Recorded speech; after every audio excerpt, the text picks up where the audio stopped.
Welcome to Blood Trails, a podcast that features world's worst crimes. My name is Chase Austin, best-selling author of Sam Wick and Axel Monk thriller series, and this is the story of Tracy Woodford's murder that shocked a whole country to the core because of its brutality. Chapter 1. The beginning of the end. The first thing that struck them was the foul smell. One of the two police officers sent to question Christopher May at his flat on the outskirts of Pontypridd described it as gone-off meat or food. The other said it was like cat's urine or gone-off milk. They checked the kitchen but found nothing. They moved on to the bathroom, where at first glance, nothing appeared unusual. But when they pulled back the shower curtain, everything changed. Lying in the shower were two dismembered arms and two legs. 3 days earlier, Tracy Woodford had said goodbye to her mother and brother before heading into Pontypridd town centre to do her weekly shop. Little did Tracy's family know, when their kind and caring daughter and sister made her way through the front door, it would be the last time they would see her alive. Chapter 2. The Last Night. The air inside the Skinny Dog pub was thick with the smell of stale beer and cigarette smoke. Tracy Woodford sat alone at the bar, her fingers tracing the rim of her glass. She was already deep into her third drink, her cheeks flushed, her movements loose and unsteady. The ring she'd bought earlier that day, a small silver band she'd been saving for, gleamed faintly under the dim pub lights. She smiled to herself, thinking about how her nieces would react when she showed it to them. Across the room, Christopher May watched her. He was a regular at the Skinny Dog, a man who blended into the background like a shadow. At 50, he was lean, with a face that carried the wear of a hard-lived life. His dark eyes flicked toward Tracy, studying her. She was pretty, in a simple way. Her brown hair was tied back, and her laughter, when it came, was warm and unguarded. But there was something else about her, something vulnerable. She was alone, and she was drunk. Christopher slid off his stool and made his way over. "Mind if I join you?" he asked, his voice low and smooth. Tracy looked up, startled. She hesitated for a moment, then shrugged. "Sure." He sat down beside her, ordering another round of drinks. They talked, or rather, he talked, and she listened. He was charming in a way that felt practiced, his words laced with just enough humor to keep her engaged. He complimented her ring, asked about her family, and laughed at her jokes. But his eyes never left hers for too long, and there was a hunger in them that Tracy didn't notice. By the time the clock struck midnight, Tracy was slurring her words. She stumbled as she stood, and Christopher was quick to steady her. "You all right?" he asked, his hand lingering on her arm. "Yeah, just a bit dizzy," she mumbled, leaning into him. His friends, two men who had been sitting at a nearby table, exchanged a glance but said nothing. They knew Christopher well enough to stay out of his business. "Let me walk you to the train station," he offered, his tone casual. Tracy nodded, too drunk to protest. She let him guide her out of the pub and into the cool night air. The streets of Pontypridd were quiet, the only sound the distant hum of traffic. Christopher's friends trailed behind for a while before peeling off, leaving the two of them alone. They walked in silence for a few minutes, Tracy leaning heavily on Christopher's arm. He kept his pace slow, his eyes scanning the empty streets. "You know," he said suddenly, his voice dropping to a whisper, "you're really something special." Tracy laughed, a soft, tipsy sound. "You're just saying that." "No, I mean it." He stopped walking, turning to face her. His hands gripped her shoulders, his breath warm against her face. "I could take care of you, you know. Make sure you're always happy." She blinked up at him, confused. "What are you talking about?" Before she could react, he leaned in, his lips brushing against hers. Tracy stiffened, pulling back. "No," she said firmly, her voice trembling. I'm not that kind of girl." Christopher's expression darkened. For a moment, he just stared at her, his jaw tightening. Then, without a word, he grabbed her arm and started walking again, his grip firm enough to leave bruises. "Let me go," Tracy protested, trying to pull away. But he didn't stop. The streets grew darker as they turned down a narrow alley, the shadows swallowing them whole. Tracy's heart pounded in her chest, her drunken haze giving way to panic. She opened her mouth to scream, but Christopher's hand clamped over it, silencing her. "Shh," he whispered, his voice eerily calm. "It's okay. You're going to be okay." But Tracy knew deep down that she wouldn't be. The last thing she saw before everything went black was the faint glint of her ring catching the light as she struggled against him. And then, nothing. Chapter 3. The morning after. The sun rose over Pontypridd, casting a pale golden light over the quiet streets. Birds chirped in the distance, and the town slowly stirred to life. But inside the small flat on Andrews Court, the air was heavy with silence. Christopher May sat at his kitchen table, a cup of cold coffee in front of him. His hands were steady, but his mind raced. The scratches on his face stung, a reminder of the night before. He'd cleaned up as best he could, but the faint smell of bleach lingered in the air, mixing with something else, something metallic. He glanced toward the bathroom, the door slightly ajar. His jaw tightened, and he forced himself to look away. "It's done," he told himself. "No one will know." But deep down, he wasn't so sure. Tracy's mother, Margaret, woke up early that morning, her heart heavy with worry. Tracy hadn't come home last night, and that wasn't like her. She'd called her daughter's phone repeatedly, but it had gone straight to voicemail each time. Maybe she stayed at her sister's? Margaret muttered to herself, trying to shake off the unease. But when she called Tracy's sister, the answer was the same. "No, Mum, she's not here. I haven't seen her since yesterday." Margaret's stomach churned. She grabbed her coat and headed out the door, her steps quick and determined. She'd start at the shops, retrace Tracy's steps. Someone had to have seen her. At the Skinny Dog pub, the bartender wiped down the counter, his mind still foggy from the late shift. He remembered Tracy. Sweet, tipsy Tracy, and the man she'd left with. Christopher May. The memory made him pause. There'd been something off about the way May had looked at her, something predatory. But it wasn't his business, he told himself. People came and went. Christopher forced himself to get up, to move. He had work today, and he couldn't afford to miss it. Not now. He grabbed his jacket, his fingers brushing against something in the pocket. Tracy's ring.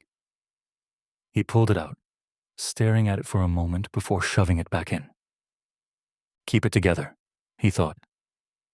Just act normal. He stepped out into the hallway, locking the door behind him. The flat felt smaller now, suffocating. He needed air. Margaret stood outside the cash generator shop, her hands trembling as she spoke to the clerk. "Yes, she was here," the young man said, nodding. "Bought a ring. Seemed really happy about it." "Did she say where she was going after?" Margaret asked, her voice desperate. The clerk shook his head. "No, sorry, she just left." Margaret's heart sank. She turned and walked down the street, her eyes scanning the faces of passers-by. "Where are you, Tracy?"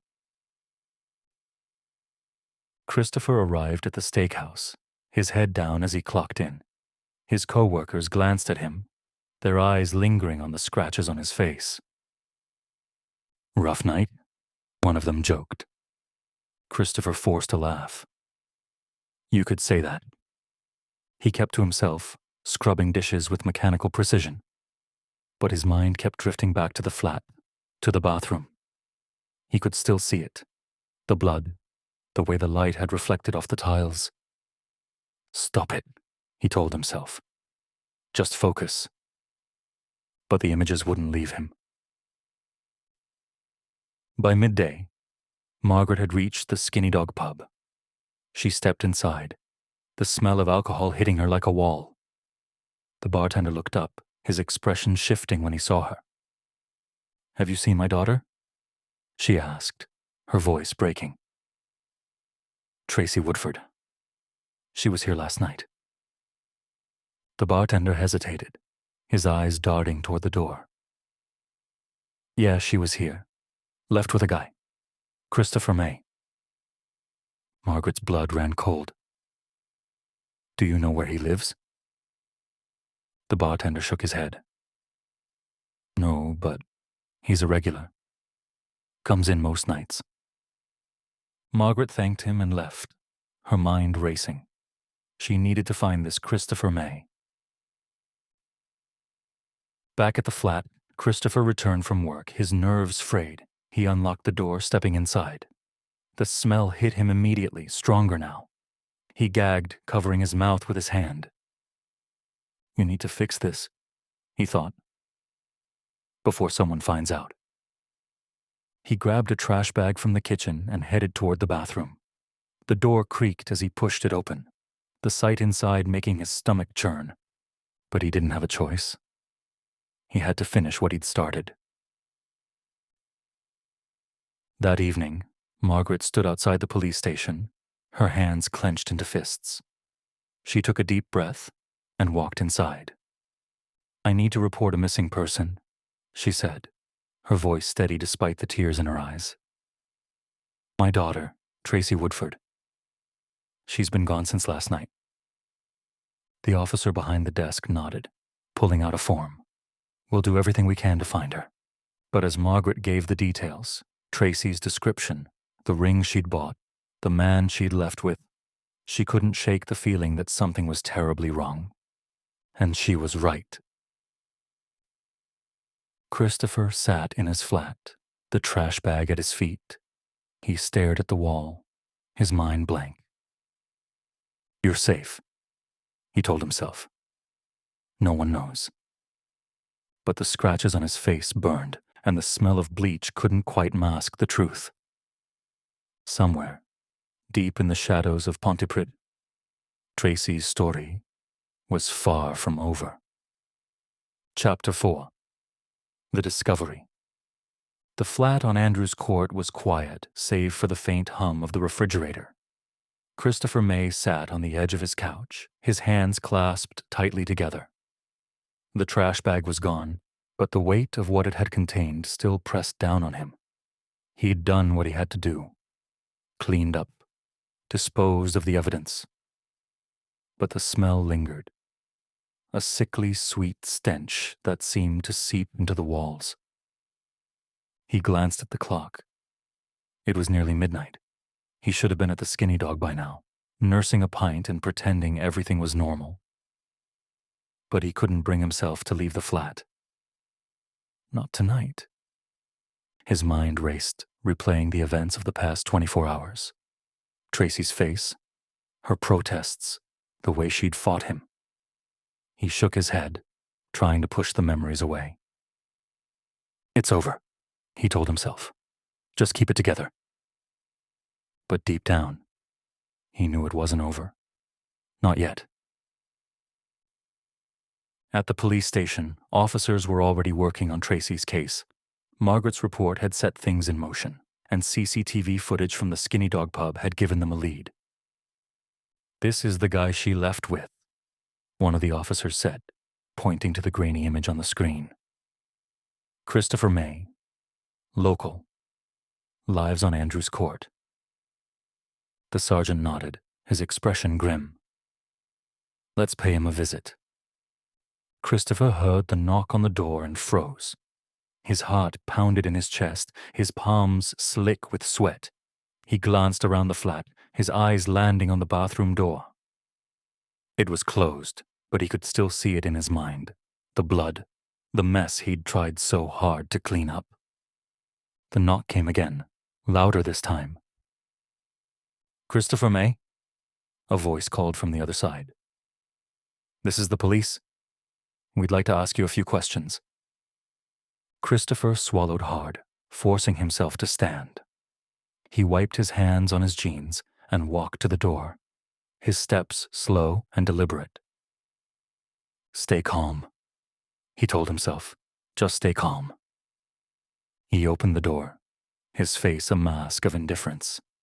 2 officers stood in the hallway, their expressions neutral but their eyes sharp. Can I help you?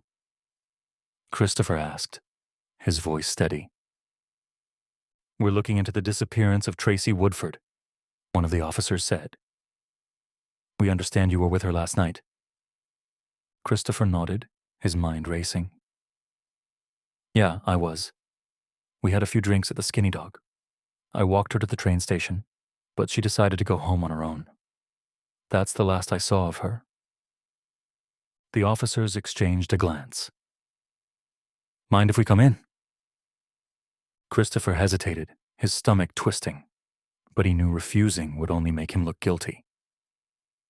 Sure, he said, stepping aside.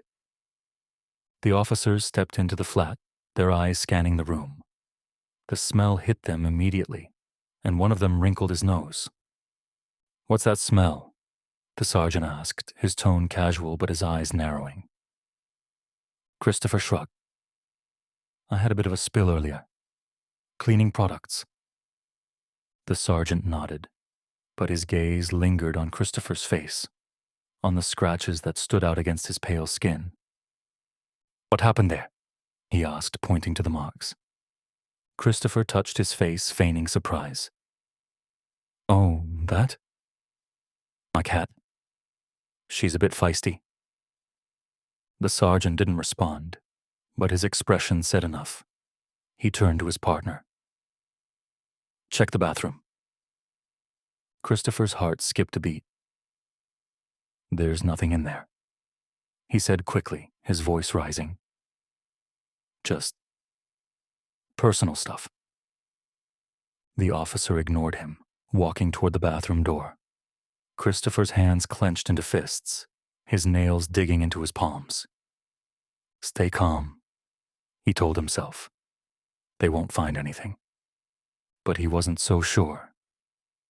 The officer pushed the door open, stepping inside. For a moment, there was silence. Then a sharp intake of breath. Sergeant, the officer called, his voice tight. You're going to want to see this. Christopher's stomach dropped. He took a step forward, but the sergeant blocked his path. Stay right there, the sergeant said, his tone leaving no room for argument. Christopher watched as the sergeant walked into the bathroom, his heart pounding in his ears. He could hear the officers talking, their voices low and urgent. Then, the sound of the shower curtain being pulled back. The sergeant stepped out of the bathroom, his face pale. He looked at Christopher, his eyes hard. Lying in the shower were 2 dismembered arms and 2 legs. Christopher May, he said, his voice cold. You're under arrest. Christopher's legs gave out, and he sank to the floor. He said, I know. The officers moved quickly, cuffing his hands behind his back. You have the right to remain silent, the sergeant began. But Christopher wasn't listening. His mind was back in the bathroom, back with Tracy. He could see her face, hear her voice. No, he thought, his chest tightening. This wasn't supposed to happen. But it had. South Wales Police's forensic investigation team was called to the flat while May was taken to Merthyr Tydfil police station for questioning. They found a number of tools including a handsaw, kitchen knife, Stanley knife, a pair of scissors, and secateurs. A duvet was wrapped around carrier bags containing blood-stained clothes, and a black Adidas rucksack was found containing the upper torso of a woman. A black handbag contained the top of a thumb and 4 fingers, which matched with the right arm found in the shower. Outside, the night air was cool, the stars hidden behind a blanket of clouds. Christopher sat in the back of the police car, his head bowed. The flat on Andrews Court was now a crime scene, officers swarming the building. The bathroom was sealed off, the contents of the bathtub carefully documented. And somewhere, deep in the shadows of Pontypridd, Tracy's story was finally coming to light. But for Christopher, it was only the beginning of the end. Chapter 5. The Unraveling. The police station was a blur of activity. Officers moved quickly, their voices low and urgent. Christopher May sat in a small interrogation room, his hands cuffed to the table. The fluorescent light above him buzzed faintly, casting a harsh glow on his pale face. Across from him, Detective Inspector Gareth Hughes leaned forward, his eyes sharp and unyielding. "Let's go over it again," Hughes said, his tone calm but firm. "You left the Skinny Dog pub with Tracy Woodford. What happened after that?" Christopher stared at the table, his jaw tight. "I already told you. I walked her to the train station. She said she was fine, so I left her there." Hughes raised an eyebrow. "And the scratches on your face? Your cat did that?" Christopher nodded, but his eyes flickered with unease. "Yeah. Like I said, she's feisty." Hughes leaned back in his chair, studying him. "Funny. Your neighbors say you don't have a cat." Christopher's hands clenched into fists, the cuffs rattling against the table. "They're lying." Hughes didn't respond immediately. Instead, he slid a photograph across the table. It was a close-up of the bathtub in Christopher's flat, the contents unmistakable. Christopher's breath hitched, his eyes darting away. "Care to explain this?" Hughes asked, his voice icy. Christopher shook his head, his throat dry. "I don't know what that is. Someone must have planted it." Hughes leaned forward again, his voice dropping to a whisper. "We both know that's not true, Christopher. You're a butcher. You know how to handle a knife. You know how to dismember." Christopher's face twisted, a mix of anger and fear. "I didn't do anything." Hughes slammed his hand on the table, making Christopher flinch. "Then tell me the truth. What happened to Tracy Woodford?" Christopher's shoulders slumped, his defiance crumbling. He opened his mouth to speak, but no words came out. Meanwhile, in another part of the station, Margaret Woodford sat in a small waiting room, her hands trembling in her lap. An officer sat beside her, offering her a cup of tea. "We're doing everything we can," the officer said gently. "We'll find her." Margaret nodded, but her eyes were distant. She'd seen the look on the officers' faces when they brought Christopher in. She'd heard the whispers, the urgency in their voices. Something's wrong, she thought. Something's terribly wrong. Back in the interrogation room, Hughes decided to change tactics. He pulled out another photograph, this one of Tracy's ring. "Recognize this?" he asked, sliding it across the table. Christopher's eyes widened, his breath catching. "No." Hughes leaned in closer. "It was in your pocket, Christopher. Tracy's ring, the one she bought just hours before she disappeared." Christopher's face went pale, his hands shaking. I found it On the street. I was going to turn it in. Hughes shook his head, his expression grim. You're lying, and we both know it. Christopher's shoulders slumped, his head dropping. For a moment, the room was silent. Then, in a voice barely above a whisper, he said, I didn't mean to hurt her. Hughes's eyes narrowed. What happened, Christopher? Christopher took a deep breath, his voice trembling. She came back to my flat. We were drinking, talking. I thought she wanted, but she didn't. She said no. I got angry. I didn't mean to. His voice broke and he looked up at Hughes, his eyes filled with desperation. It was an accident. I swear. Where the rest of the body? May replied, some of her is in the cupboard and in the drain at Pontypridd RFC. Hughes didn't respond immediately. He just stared at Christopher, his expression unreadable. Then he stood up, his chair scraping against the floor. Christopher May, he said, his voice cold and final. You're under arrest for the murder of Tracy Woodford. Christopher's head dropped again, his shoulders shaking. But there were no tears, no remorse, just silence. Outside the interrogation room, Hughes met with his team. We need to search the area around the rugby club, he said, his tone urgent. He mentioned a drain pipe. If there's more evidence, we need to find it. The officers nodded, their faces grim. They knew what they were looking for, what they were hoping not to find. Hours later, under the cover of darkness, a team of officers arrived at the Pontypridd Rugby Club. The drain pipe was easy to find, its entrance hidden in the shadows. One of the officers shone a flashlight into the pipe, the beam of light cutting through the darkness. It's deep, he said, his voice echoing. We'll need to go in. The team moved quickly, donning protective gear and preparing to descend into the pipe. The air was damp and cold, the smell of earth and decay filling their nostrils. They first encountered pitch blackness and running water, but once they had walked 138 meters, the pipe opened into an underground chamber. One of the officers turned his head to the right to avoid a heavy flow of water from the left, and saw a human head, wet from the spray of the water, and lying on its right side.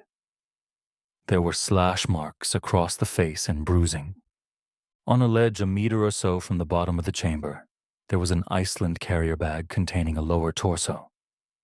As they made their way deeper into the pipe, the beam of the flashlight caught something, a shape, barely visible in the darkness. The officer stopped, his breath catching. We've got something, he said, his voice tight. The team moved closer, the beam of the flashlight illuminating the gruesome discovery. Tracy's head. Her face was bruised and battered, her eyes closed as if in sleep. The officers stood in silence, the weight of the moment pressing down on them. Call it in, the lead officer said, his voice barely above a whisper. We've found her. Back at the station, Hughes received the news. He took a deep breath, his hands trembling slightly as he hung up the phone. It was over. But for Tracy's family, the nightmare was just beginning. Chapter 6. The Aftermath. The news spread quickly through Pontypridd, a quiet town unaccustomed to such horrors. By morning, the name Tracy Woodford was on everyone's lips, her face plastered across newspapers and television screens. The details were sparse, but the grim reality was clear. Tracy was gone, and the man responsible was behind bars. Christopher May's arrest sent shock waves through the community. Neighbors who had known him for years struggled to reconcile the man they thought they knew with the monster he had become. He was always quiet, one neighbor said, shaking her head. Kept to himself. But I never imagined he could do something like this. At the Woodford home, the atmosphere was heavy with grief. Margaret sat in the living room, surrounded by family and friends, her face pale and drawn. Tracy's sister, Sarah, held her mother's hand, tears streaming down her face. "We'll get through this," Sarah whispered, though her voice lacked conviction. Margaret nodded, but her eyes were distant. She couldn't shake the image of Tracy's face, the way she had smiled when she left the house that day. If only I'd stopped her, Margaret thought, her chest tightening. If only I'd known. At the police station, Detective Inspector Gareth Hughes reviewed the evidence, his expression grim. The case against Christopher May was solid. The scratches on his face, Tracy's ring in his pocket, the gruesome discovery in his flat, and the drain pipe. But there were still questions that needed answers. "What about the missing organs?" Hughes asked, looking up from the autopsy report. The forensic officer shook his head. "No sign of them. He must have disposed of them somewhere else." Hughes frowned, his mind racing. Christopher had been a butcher for 18 years. He knew how to handle a knife, how to dismember. But why take the organs? "We need to search his flat again," Hughes said, his tone firm. "Every inch of it. If there's anything else, we need to find it." Christopher sat in his cell, his back against the cold concrete wall. The reality of his situation was beginning to sink in. He'd been charged with murder, and the evidence against him was overwhelming. But he wasn't ready to give up. "They can't prove it," he told himself. "Not if I stick to my story." He'd already started crafting a new narrative, one that painted Tracy as the aggressor. He'd claim self-defense, say she attacked him, that he had no choice. "They'll believe me," he thought, his jaw tightening. "They have to."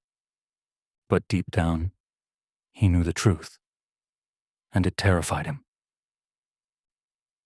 The search of Christopher's flat yielded nothing new.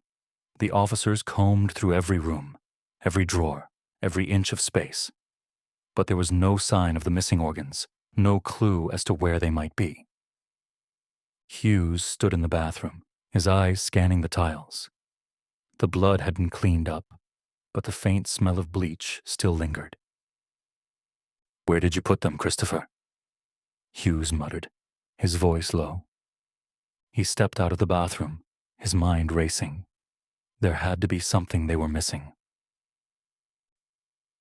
At the rugby club, the drain pipe was sealed off, a grim reminder of what had been found there. The officers had searched the surrounding area, but there was no sign of the missing organs. "We'll keep looking," one of the officers said, his tone determined. "We'll find them." But Hughes wasn't so sure. Christopher was smart, methodical. If he'd disposed of the organs, he'd done it carefully. The days turned into weeks, and the case against Christopher May grew stronger. Forensic evidence linked him to the crime, and witnesses came forward, painting a picture of a man with a dark side.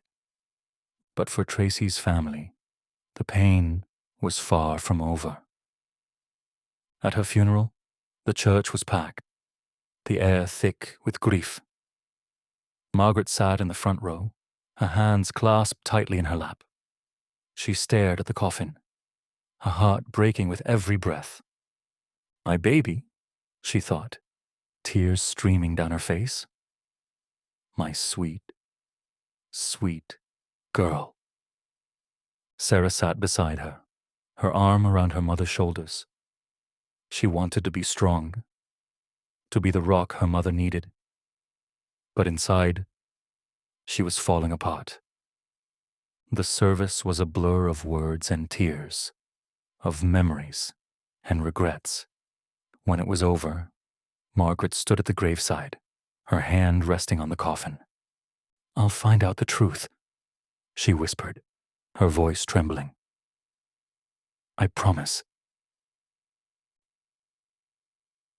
Back at the police station, Hughes reviewed the case file one last time. The trial was set to begin in a few weeks, and he was determined to see justice served. But there was still one question that haunted him. Where were the missing organs?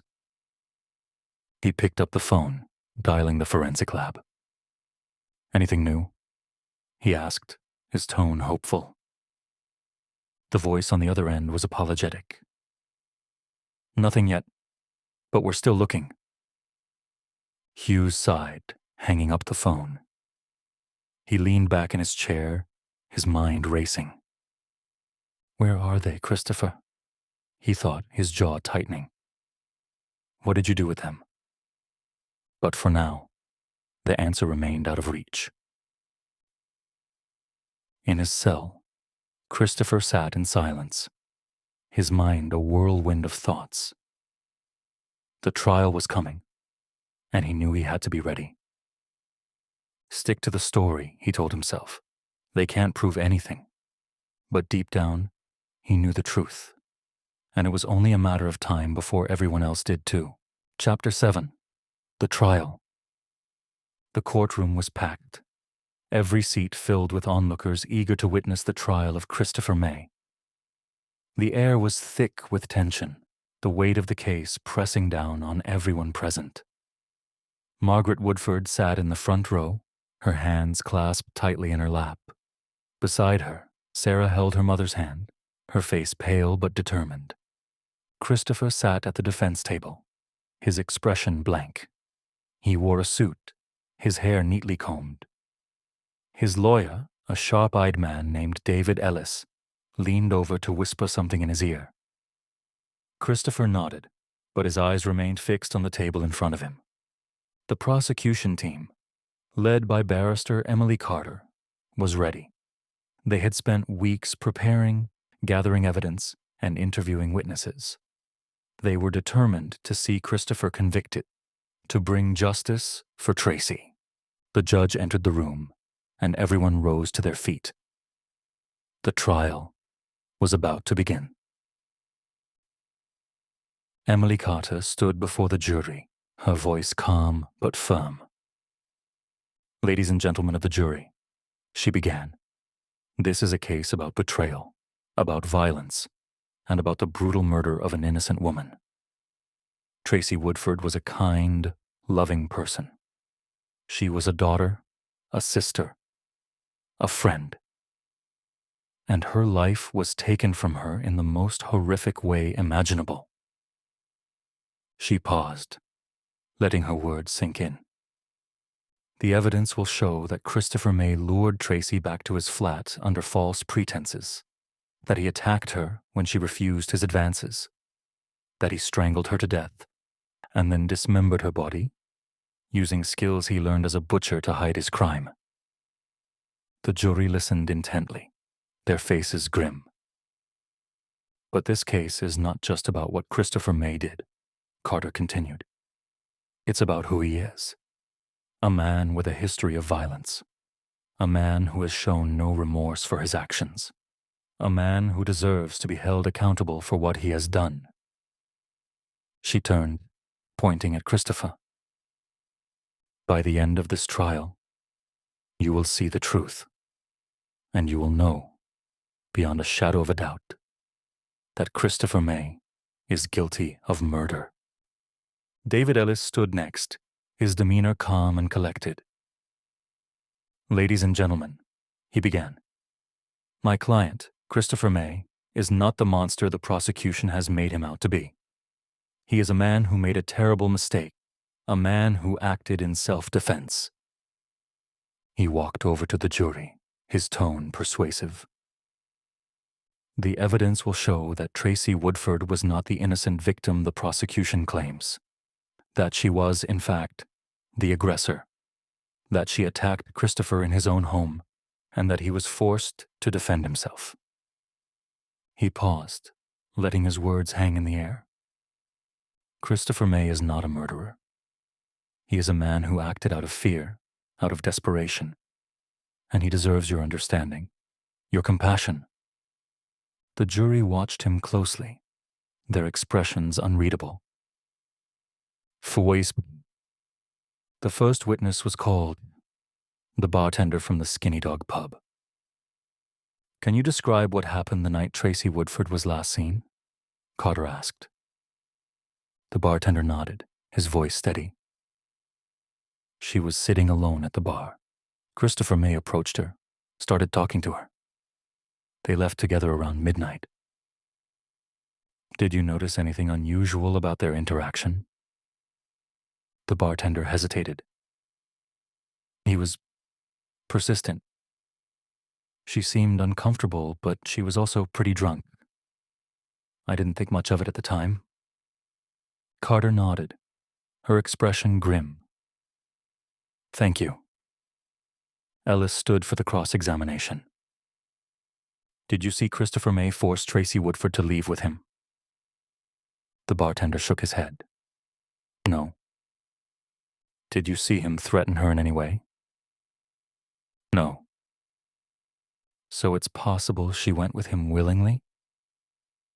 The bartender hesitated again. I suppose. Ellis nodded, satisfied. Thank you.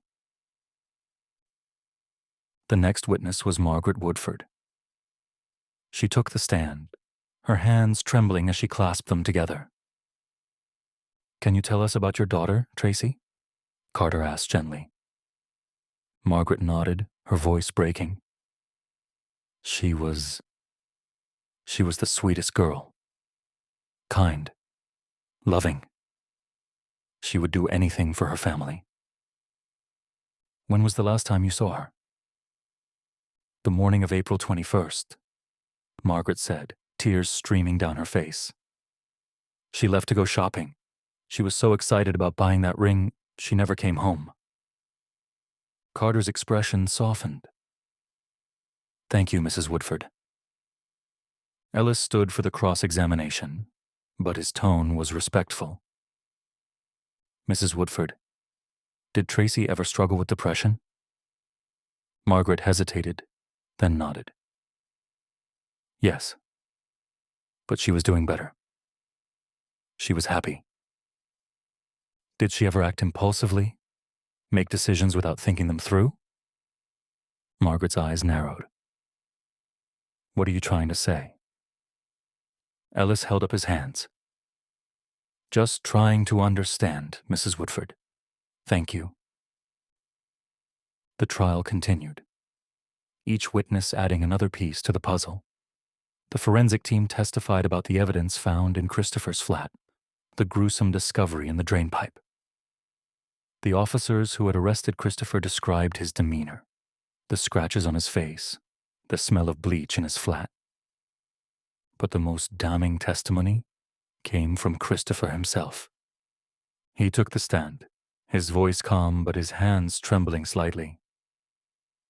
Can you tell us what happened the night Tracy Woodford died? Ellis asked.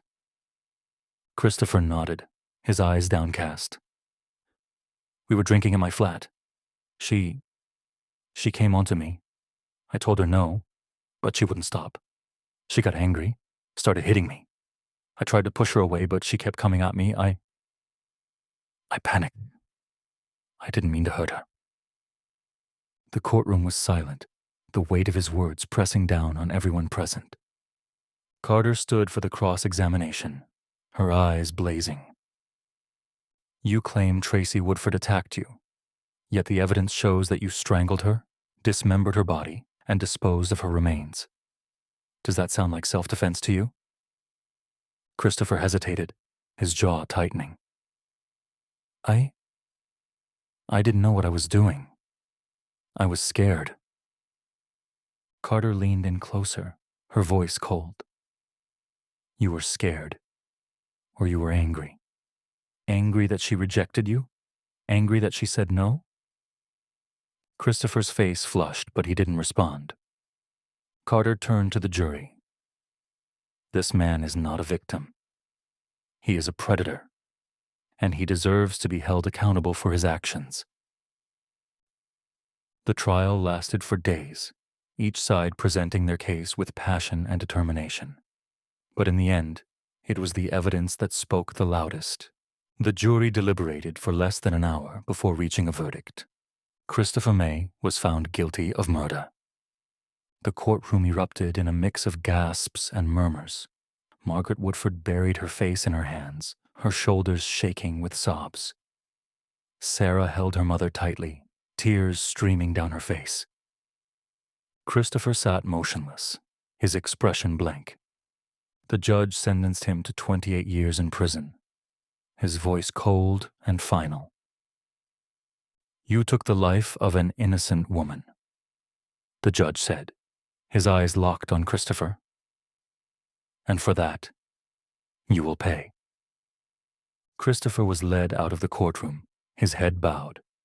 For Tracy's family, it was a small measure of justice, but the pain of her loss would never fully heal. And for Christopher, the nightmare was just beginning. Chapter 8. The Sentence. The heavy doors of the prison clanged shut behind Christopher May, the sound echoing through the cold, sterile hallway. He walked with his head down, his hands cuffed in front of him, flanked by 2 guards. The fluorescent lights buzzed overhead, casting a harsh glow on the gray walls. This was his new reality. He was led to a small cell, the door sliding open with a metallic groan. The guards removed his cuffs and stepped back, their expressions impassive. "Welcome home," one of them said dryly before the door slammed shut. Christopher stood in the center of the cell, his eyes scanning the cramped space. A narrow bed, a sink, a toilet. That was it. No windows, no personal touches. Just 4 walls and the weight of what he'd done. He sat on the edge of the bed, his hands resting on his knees. His mind raced, replaying the trial, the verdict, the look on Margaret Woodford's face as the judge handed down the sentence. 28 years. It might as well have been a lifetime. Outside the prison, Margaret and Sarah stood in the parking lot, the cold wind biting at their faces. Reporters had gathered, their cameras flashing, their voices clamoring for a statement. Margaret ignored them, her eyes fixed on the ground. She felt numb, the weight of the trial still pressing down on her. "It's over," Sarah said softly, her arm around her mother's shoulders. "He's going to pay for what he did." Margaret nodded, but her heart felt heavy. No amount of prison time could bring Tracy back. "Let's go home," she whispered. Back in his cell, Christopher lay on the bed, staring at the ceiling. The silence was deafening, the weight of his isolation already crushing. He thought about Tracy, about the way she'd looked at him that night, the way she'd said no. "Why did you have to say no?" he thought, his jaw tightening. "Why did you make me do it?" But deep down, he knew the truth. He'd made the choice. He'd crossed a line, and there was no going back. Days turned into weeks, and Christopher settled into the monotonous routine of prison life. He kept to himself, avoiding the other inmates, his reputation as a murderer earning him a wide berth. But the isolation was suffocating. One day, as he sat in the prison yard, a man approached him. He was tall, with a shaved head and a scar running down his cheek. "You're May, right?" the man asked, his voice low. Christopher looked up, his eyes narrowing. "What's it to you?" The man smirked. "Heard about your case. You're famous around here." Christopher didn't respond, his hands clenching into fists. The man leaned in closer, his breath hot against Christopher's ear. "You think you're tough? You think you're safe? You're not." Christopher's heart pounded, but he kept his face expressionless. The man straightened up, his smirk widening. "Watch your back, May. You're not as untouchable as you think." He walked away, leaving Christopher alone in the yard. That night, Christopher lay in his cell, his mind racing. The man's words echoed in his head, a constant reminder of the danger he was in. "You're not safe." He thought about Tracey, about the way she'd fought him, the way she'd looked at him with fear in her eyes. "You did this to yourself," he thought, his chest tightening. "You brought this on yourself." But the guilt was too much to bear. Meanwhile, Margaret and Sarah tried to move on with their lives. They visited Tracey's grave regularly, leaving flowers and talking to her as if she was still there. "We miss you," Margaret whispered one day, her hand resting on the cold stone. "Every day we miss you." Sarah stood beside her, tears streaming down her face. "We'll never forget you, Tracey." Never. But the pain was still there, a constant ache in their hearts. Back in prison, Christopher received a letter. It was from his lawyer, David Ellis.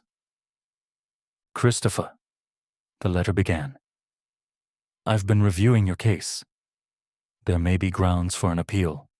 If you're interested, let me know." Christopher read the letter twice, his hands trembling. An appeal, a chance to get out. But as he sat there, the weight of what he'd done pressing down on him, he knew the truth. There was no escaping this. He crumpled the letter and tossed it into the corner of his cell. The days dragged on, each one blending into the next. Christopher kept to himself, avoiding the other inmates, his mind a whirlwind of thoughts. But the guilt was always there, a constant reminder of what he'd done. One night, as he lay in his cell, he heard a noise outside his door. He sat up, his heart pounding. The door slid open, and two men stepped inside. They were big, their faces hard and expressionless. Christopher scrambled to his feet, his back pressed against the wall. "What do you want?" he demanded, his voice shaking. The men didn't respond. They just moved closer, their eyes locked on him. Christopher's heart raced, his mind screaming at him to run, to fight, to do something. But there was nowhere to go. The last thing he saw was the glint of a shiv in the dim light. And then, nothing. The next morning, the guards found Christopher's body in his cell. He'd been stabbed multiple times, his blood pooling on the floor. The prison went into lockdown, the inmates whispering among themselves. But for Christopher, it was over. Margaret and Sarah received the news a few days later. "He's dead," the officer said, his tone somber. "Killed in prison?" Margaret nodded, her expression unreadable. "Thank you," she said softly before hanging up the phone. She sat in silence for a long time, her mind racing. Is this justice? She wondered. Is this what Tracey would have wanted? But there were no answers. Just the quiet ache of loss. Christopher's death brought no closure, no peace. For Margaret and Sarah, the pain of losing Tracey would always be there, a constant reminder of what they'd lost. And for Christopher, his fate was sealed the moment he took Tracey's life. In the end, there was no escaping the consequences of his actions. The nightmare was over, but the scars would remain forever. And that's the story that has the whole world shocked beyond belief. Don't forget to check my Sam Wick and Axel Monk thriller series on www.thechaseaustin.com and on Amazon. Links in description. My name is Chase Austin, and this is Blood Trails. Thanks for tuning in.